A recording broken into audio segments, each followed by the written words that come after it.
जी, सिंध में कबायली दहशत गर्दी तोड़े सरदारी निज़ाम और शहीद अजमल सावत जा कातिल गिरफ़्तार न थियण ख़िलाफ़ अॼु जेको आहे पन्नो आकिल में स्टेट फाउंडेशन समेत मुख़्तलिफ़ तंज़ीमुनि पारां रैली कढी प्रेस क्लब आॾो धरणो हयो पियो वञे।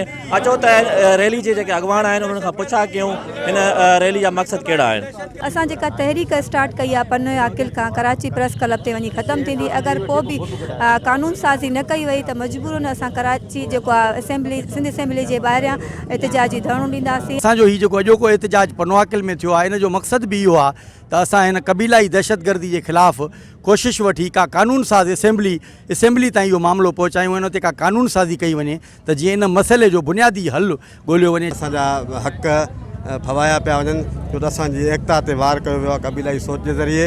मां चवां थो त कानून साज़ी भली करियो, पर पहिरियां जेके कानून आहिनि जरगे सिस्टम जे ख़िलाफ़ु जरगनि जे ख़िलाफ़ु उन्हनि ते अमल केतिरो थो थिए इहो हिकिड़ो सुवालु आहे। असां वटि जेके बि क़बाइली मसाइल थियनि था उन्हनि में ख़ासि करे जेके बि झेड़ा थिया, जेके बि माण्हू मारिया विया, उन्हनि खून माफ़ करण जो हक़ जेको आहे उन्हनि क़बीले जे माण्हुनि खे न ॾिनो वञे, न त आड़िया वेंदा।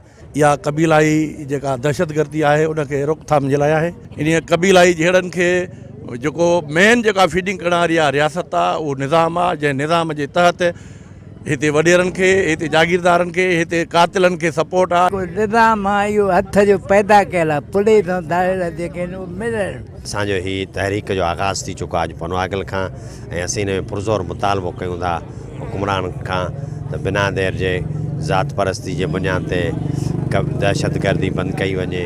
हिते पुलिस वारा उनजी सपोर्ट था कनि, हिन खे पॉलिटिकल लीडरशिप जेका मुख़्तलिफ़ पार्टियुनि जी आहे, जेके बि वॾेरा मुख़्तलिफ़ क़िस्म जा आहिनि, उहे बि न जेको आहे सॼे ज़ुल्म जो जेको आहे अहम जेको आहे किरदारु अदा कंदड़ आहिनि।